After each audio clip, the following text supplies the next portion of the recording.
Hello বন্ধুরা, কেমন আছেন? ভালো আছেন তো?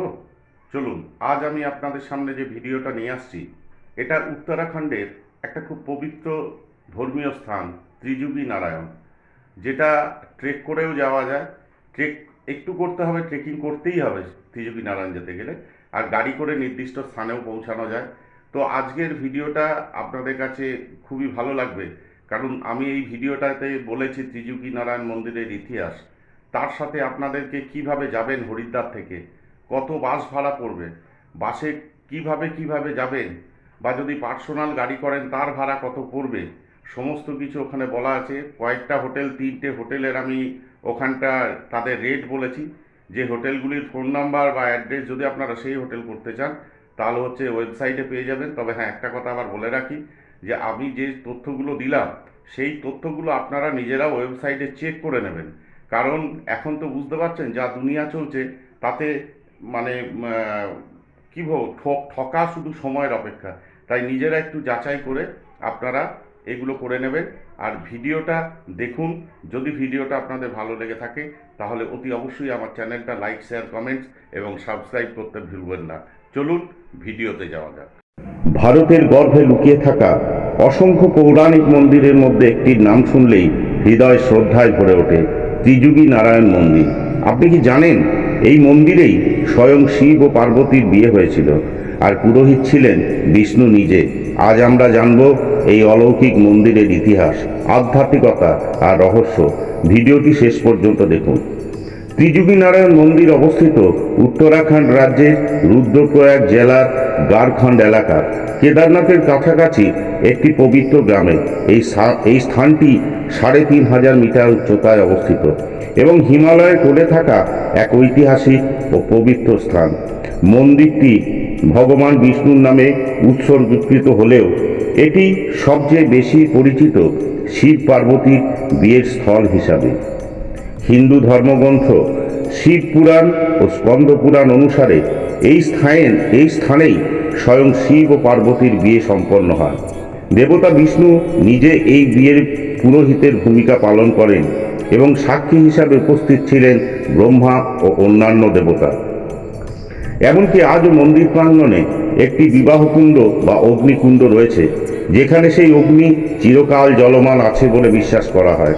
হাজার হাজার বছর আগে যে অগ্নির সামনে শিব পার্বতীর বিয়ে করেছিলেন, সেই অগ্নিকুণ্ডের আগুন নাকি আজও নেভে না।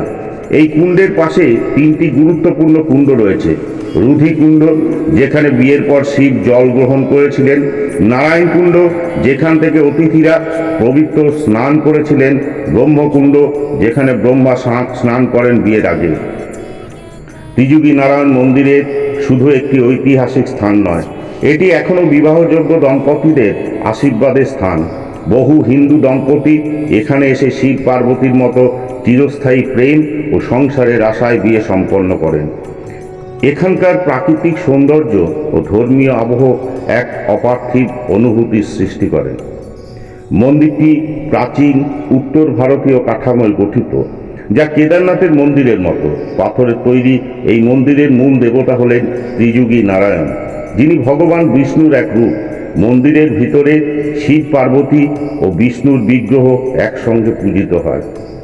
ত্রিযুগী নারায়ণ মন্দিরে গেলে আপনি শুধু ইতিহাস বা ধর্মীয় বিশ্বাস নয়, এক অপূর্ব আত্মিক শান্তি অনুভব করবেন।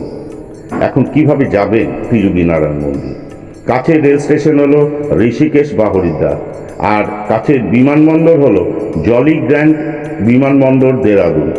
ট্রেকিং করে বা গাড়িতে কেদারনাথ যাত্রার সময় একদিন এই স্থানে কাটালে আপনার তীর্থযাত্রা পূর্ণতা পাবে। ত্রিযুগী নারায়ণ মন্দির শুধু একটি মন্দির নয়, এটি এক প্রেম, ত্যাগ, বিশ্বাস আর চিরন্তন বন্ধনের প্রতীক। শিব পার্বতীর এই ঐশ্বরিক বিয়ের সাক্ষী হয়ে আজও এই স্থানে আমাদেরকে বিশ্বাস ও ভক্তির পথে নিয়ে চলে। হরিদ্বার থেকে রুদ্রপ্রয়াগ 165 কিলোমিটার, সময় লাগে 6 থেকে 7 ঘন্টা। NH 58 ওপর দিয়ে। রুদ্রপ্রয়াগ থেকে সোনপ্রয়াগ 70 কিলোমিটার, 3 থেকে 4 ঘন্টা সময় লাগে। সোনপ্রয়াগ থেকে ত্রিযুগী নারায়ণ মন্দির 12 কিলোমিটার, সরাসরি গাড়ি, জিপ বা ছোট ট্রেন। মোট সময় 10 থেকে 12 ঘন্টা গাড়িতে, সেটা আপনার আবহাওয়া এবং রাস্তার ওপর নির্ভর করে। পাবলিক পরিবহন যেগুলো হরিদ্বার থেকে যায় সেই বাসগুলির ভাড়া কত? হরিদ্বার থেকে রুদ্রপ্রয়াগ ডিলাক্স বা সেমি ডিলাক্স বা ভলভো ভাড়া প্রায় 300 থেকে 500 টাকার মধ্যে। এটা সিজনের ওপর ওঠানামা করে। রুদ্রপ্রয়াগ থেকে সোনপ্রয়াগ যেতে গেলে আপনাকে শেয়ার ট্যাক্সি বা স্থানীয় বাসে যেতে হবে, তার ভাড়া হচ্ছে 200 থেকে 400 টাকা। সোনপ্রয়াগ মন্দির স্থানীয় ট্যাক্সি বা জিপ জন প্রতি ভাড়া 300 থেকে 500 টাকা। মোট পরিবহন মানে যাতে যাবেন তার একদিকের খরচা পড়বে 800 থেকে 1400 টাকা। আর যদি আপনি পার্সোনাল গাড়ি রেন্ট করেন, 4 চাকার গাড়ি 3800 টাকা প্রতিদিন নেয়। ইনোভা নেয় 5500 থেকে 6000 প্রতিদিন। বোলেরো বা বড় গাড়ি যদি করেন, যদি 8 জন থাকে আপনাদের, সেক্ষেত্রে 4000 থেকে 8500। হরিদ্বার থেকে সোনপ্রয়াগ পরিক্রমণ করে ফেরত সহ একদিনে ডিজায়ার মারুতির যে কোনো 4 চাকার গাড়ির খরচা পড়বে 6 থেকে 7000। এর মধ্যে টোল, পারমিট ও চালক খরচ সহ। ত্রিযুগী নারায়ণে যে সমস্ত বাজেট ফ্রেন্ডলি হোটেলগুলি আছে সেই হোটেলগুলির নাম আমি বলছি। শ্রী নারায়ণ ট্যুরিস্ট লজ ত্রিযুগী গ্রামে, আদর্শ সুন্দর বাজেটের হোটেল, এখানে আপনার মোটামুটি 800 টাকা থেকে 1200 টাকা প্রতি রাতে রুম রেন্ট পড়বে। Aditya guest house and restaurant, Kedarnath স্থল সোনপ্রয়াগ, এখান থেকে 8 কিলোমিটার। এটার ভাড়া পড়ে 1733 টাকা প্লাস ট্যাক্স থেকে 2200 টাকা প্লাস ট্যাক্স প্রতিদিন। আর একটা হোটেল বলে দিচ্ছি, এলএ রিকুইজ সুশান্তি রিট্রেট, গুপ্তকাশীর কাছে ত্রিযুগীর আগেই। এর ভাড়া 1500 টাকা প্রতি রাতের প্লাস ট্যাক্স।